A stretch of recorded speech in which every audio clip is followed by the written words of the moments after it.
ओम शांति। 8 मार्च की बाबा की मुरली। मीठे बच्चे, रूहानी सर्विस कर अपना और दूसरों का कल्याण करो। बाप से सच्ची दिल रखो तो बाप की दिल पर चढ़ जाएंगे। अपना और दूसरों का कल्याण करो, बाप से सच्ची दिल रखो तो बाप की दिल पर चढ़ जाएंगे। प्रश्न, देही अभिमानी बनने की मेहनत कौन कर सकते हैं? देही अभिमानी की निशानियां सुनाओ। उत्तर, जिनका पढ़ाई से और बाप से अटूट प्यार है वह देही अभिमानी बनने की मेहनत कर सकते हैं। उसकी निशानियां, वह शीतल होंगे, किसी से भी अधिक बात नहीं करेंगे, उनका बाप से लव होगा, चलन बड़ी रॉयल होंगी, उन्हें नशा रहता कि हमें भगवान पढ़ाते हैं, हम उनके बच्चे हैं। वह सुखदायी होंगे, हर कदम श्रीमत पर उठाएंगे। ओम शांति। बच्चों को सर्विस समाचार भी सुनना चाहिए। फिर मुख्य जो महारथी सर्विसेबल हैं उन्हों को राय निकालनी चाहिए। बाबा जानते हैं सर्विसेबल बच्चों का ही विचार सागर मंथन चलेगा। मेले व प्रदर्शनी की ओपनिंग किससे कराएं, क्या क्या पॉइंट सुनानी चाहिए। शंकराचार्य आदि अगर तुम्हारी इस बात को समझ गए तो कहेंगे यहाँ की नॉलेज तो बहुत ऊंची है, इन्हों को पढ़ाने वाला कोई तीखा दिखता है। भगवान पढ़ाते हैं वह तो मानेंगे नहीं। तो प्रदर्शनी आदि का उद्घाटन करने जो आते हैं उनको क्या क्या समझाते हैं वह समाचार सबको बताना चाहिए, या तो टैप में सॉल्ट में भरना चाहिए। जैसे गंगे ने शंकराचार्य को समझाया, ऐसे ऐसे सर्विसेबल बच्चे तो बाप के दिल पर चढ़ते हैं।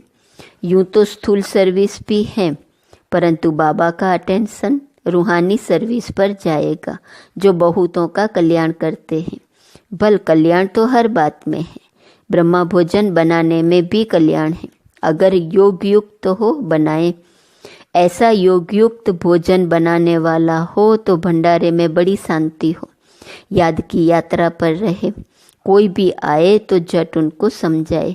बाबा समझ सकते हैं सर्विसेबल बच्चे कौन हैं, जो दूसरों को भी समझा सकते हैं। उन्हों को ही अक्सर करके सर्विस पर बुलाते हैं, तो सर्विस करने वाले ही बाप की दिल पर चढ़े रहते हैं। बाबा का अटेंशन सारा सर्विसेबल बच्चों तरफ ही जाता है। कई तो सन्मुख मुरली सुनते हुए भी कुछ समझ नहीं सकते, धारणा नहीं होती, क्योंकि आधा कल्प के देह अभिमान की बीमारी बड़ी कड़ी है। उसको मिटाने के लिए बहुत थोड़े हैं जो अच्छी रीति पुरुषार्थ करते हैं। बहुतों से देही अभिमानी बनने की मेहनत पहुंचती नहीं है। बाबा समझाते हैं बच्चे देही अभिमानी बनना बड़ी मेहनत है। भल कोई चार्ट भी भेज देते हैं परंतु पूरा नहीं, फिर भी कुछ अटेंशन रहता है। देही अभिमानी बनने का अटेंशन बहुतों का कम रहता है। देही अभिमानी बड़े शीतल होंगे, वह इतना जास्ती बातचीत नहीं करेंगे। उन्हों का बाप से लव ऐसा होगा जो बात मत पूछो। आत्मा को इतनी खुशी होनी चाहिए जो कभी कोई मनुष्य को न हो। इन लक्ष्मी नारायण को तो ज्ञान है नहीं, ज्ञान तुम बच्चों को ही है जिनको भगवान पढ़ाते हैं। भगवान हमको पढ़ाते हैं। यह नशा भी तुम्हारे में कोई एक दो को रहता है, वह नशा हो तो बाप की याद में रहे, जिसको देही अभिमानी कहा जाता है, परंतु वह नशा नहीं रहता है। याद में रहने वाले की चलन बड़ी अच्छी रॉयल होंगी। हम भगवान के बच्चे हैं, इसलिए गायन भी है, अतीन्द्रिय सुख गोप गोपियों से पूछो। जो देही अभिमानी हो बाप को याद करते हैं, याद नहीं करते हैं इसलिए शिव बाबा के दिल पर नहीं चढ़ते हैं। शिव बाबा के दिल पर नहीं तो दादा के भी दिल पर नहीं चढ़ सकते। उनके दिल पर होंगे तो जरूर इनके दिल पर भी होंगे। बाप हर एक को जानते हैं। बच्चे खुद भी समझते हैं कि हम क्या सर्विस करते हैं। सर्विस का शौक बच्चों में बहुत होना चाहिए। कोई को सेंटर जमाने का भी शौक रहता है, कोई को चित्र बनाने का शौक रहता है। बाप भी कहते हैं मुझे ज्ञानी तू आत्मा बच्चे प्यारे लगते हैं। जो बाप की याद में भी रहते हैं और सर्विस करने के लिए भी फथकते रहते हैं। कोई तो बिल्कुल ही सर्विस नहीं करते हैं, बाप का कहना भी नहीं मानते हैं।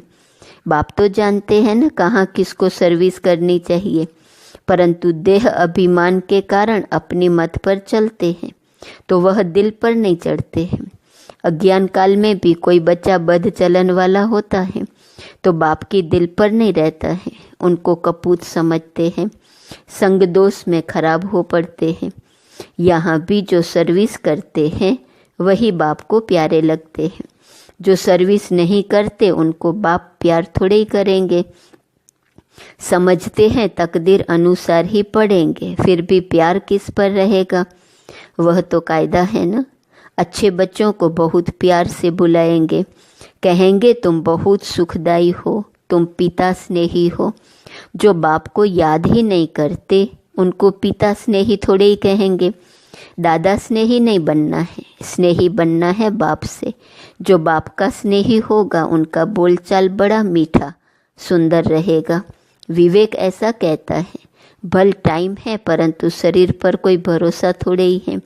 बैठे बैठे एक्सीडेंट हो जाते हैं, कोई हार्ट फेल हो जाते हैं, किसको रोग लग जाता है, मौत तो अचानक हो जाता है ना। इसलिए श्वास पर तो भरोसा नहीं है। नेचुरल कैलेमिटीज़ की भी अभी प्रैक्टिस हो रही है। बिगड़ टाइम बरसात पड़ने से भी नुकसान कर देती है। यह दुनिया ही दुख देने वाली है। बाप भी ऐसे समय पर आते हैं जबकि महान दुख है, रक्त की नदियाँ भी बहनी हैं। कोशिश करना चाहिए हम अपना पुरुषार्थ कर 21 जन्मों का कल्याण तो कर लेवे। बहुतों में अपना कल्याण करने का फुरना भी दिखाई नहीं पड़ता है। बाबा यहाँ बैठ मुरली चलाते हैं तो भी बुद्धि सर्विसेबल बच्चों तरफ रहती है। अब शंकराचार्य को प्रदर्शनी में बुलाया है, नहीं तो यह लोग ऐसे कहाँ जाते नहीं हैं, बड़े घमंड से रहते हैं तो उन्हों को मान भी देना पड़े, ऊपर सिंहासन पर बिठाना पड़े। ऐसे नहीं साथ में बैठ सकते हैं, नहीं, रिगार्ड उन्हों को बहुत चाहिए। निर्माण हो तो फिर चांदी आदि का सिंहासन भी छोड़ दे। बाप देखो कैसे साधारण रहते हैं, कोई भी जानते नहीं। तुम बच्चों में भी कोई विरले जानते हैं। कितना निरहंकारी बाप है। यह तो बाप और बच्चे का संबंध है ना। जैसे लौकिक बाप बच्चों के साथ रहते खाते खिलाते हैं, यह है बेहद का बाप। सन्यासियों आदि को बाप का प्यार नहीं मिलता है। तुम बच्चे जानते हो कल्प कल्प हमको बेहद के बाप का प्यार मिलता है। बाप गुलगुल बनाने की बहुत मेहनत करते हैं, परंतु ड्रामा अनुसार सब तो गुलगुल बनते नहीं हैं। आज बहुत अच्छे अच्छे कल विकारी हो जाते हैं। बाप कहेंगे तकदीर में नहीं है तो और क्या करेंगे। बहुतों की गंदी चलन हो पड़ती है, आज्ञा का उल्लंघन करते हैं। ईश्वर की मत पर भी नहीं चलेंगे तो उनका क्या हाल होगा। ऊंचते ऊंच बाप हैं और तो कोई है नहीं।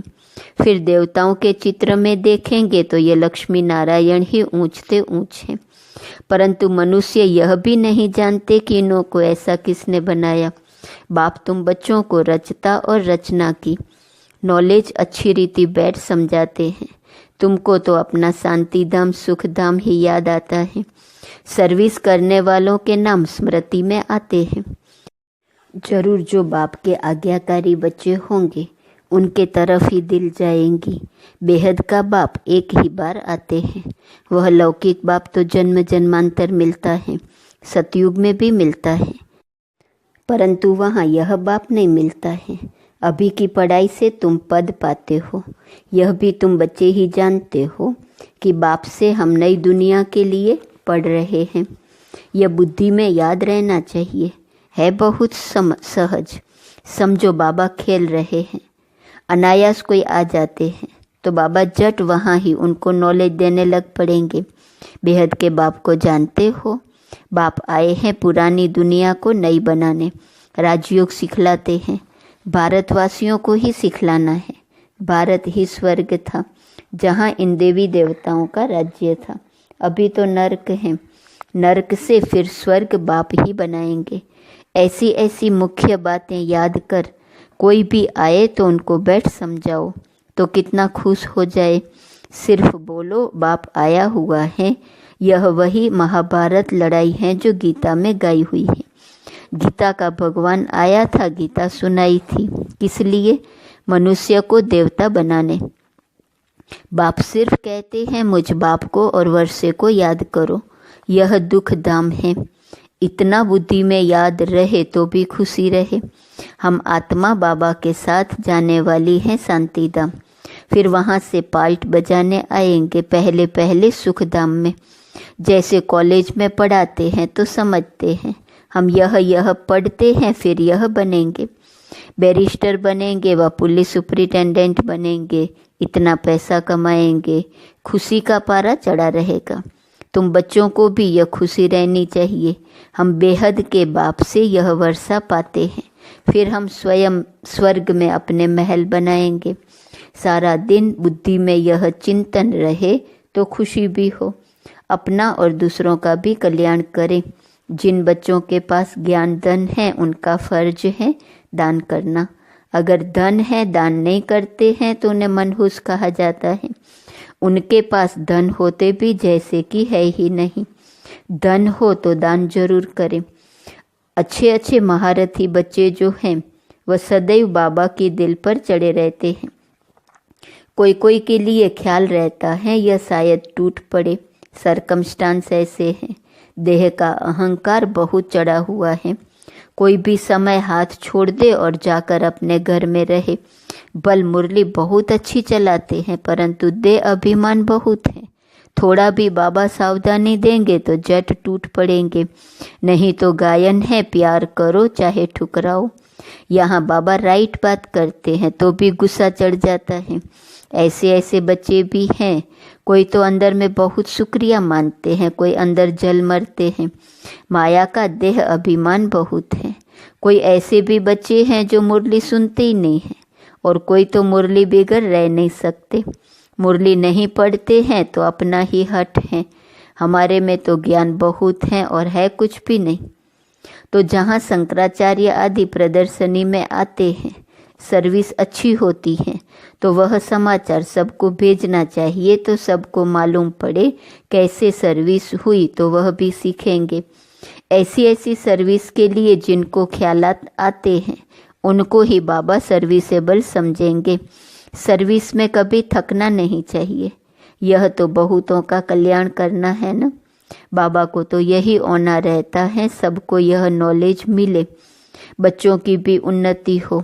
रोज मुरली में समझाते रहते हैं यह रूहानी सर्विस है मुख्य। सुनना और सुनाना है, शौक होना चाहिए।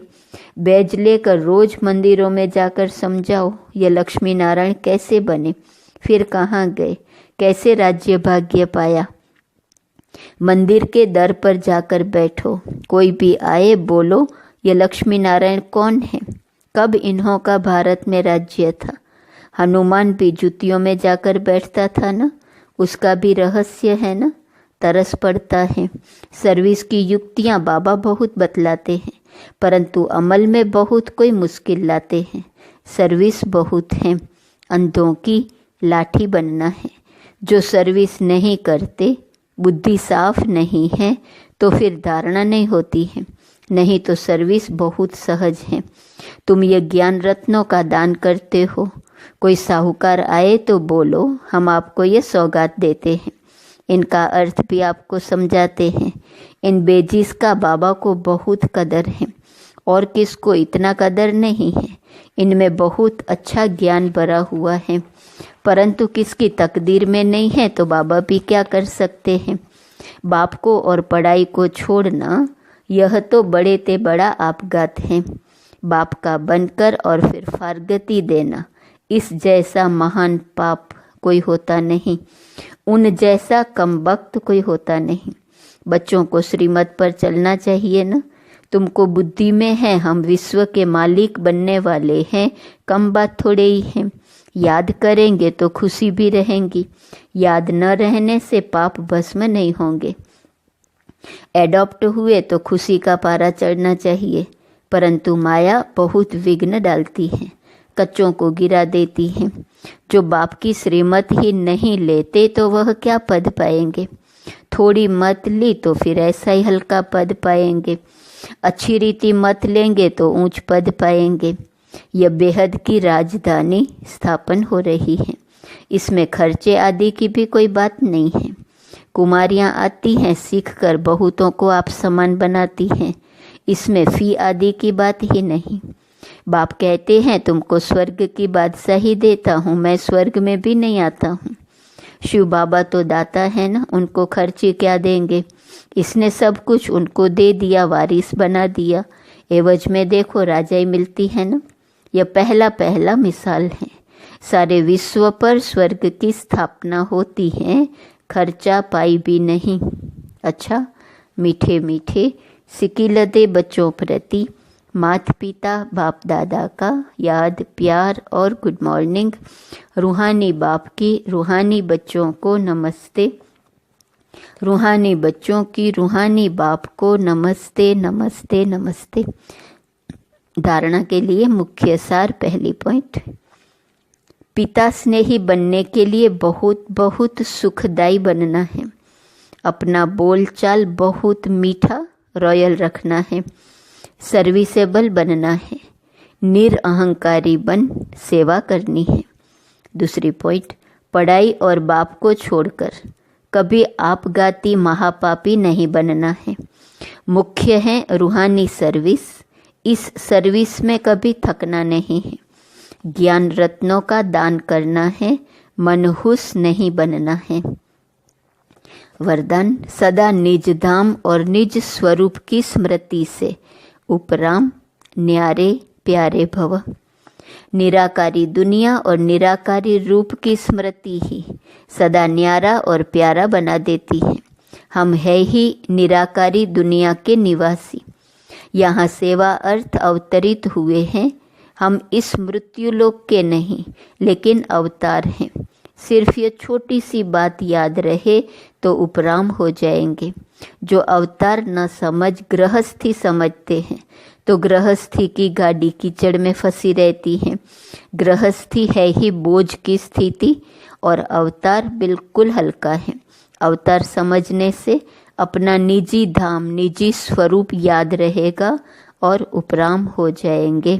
स्लोगन, ब्राह्मण वह है जो शुद्धि और विधि पूर्वक हर कार्य करे। आज का सोमान, मैं निमित्त और सदा निर्माण हूँ। अव्यक्त इशारे की पॉइंट, जो निर्माण होता है वही नव निर्माण कर सकता है। शुभ भावना व शुभ कामना का बीज ही है निमित्त भाव और निर्माण भाव।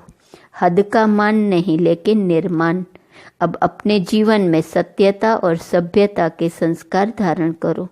यदि न चाहते हुए भी कभी क्रोध या चिड़चिड़ापन आ जाए तो दिल से कहो मीठा बाबा, तो एक्स्ट्रा मदद मिल जाएंगी। ओम शांति।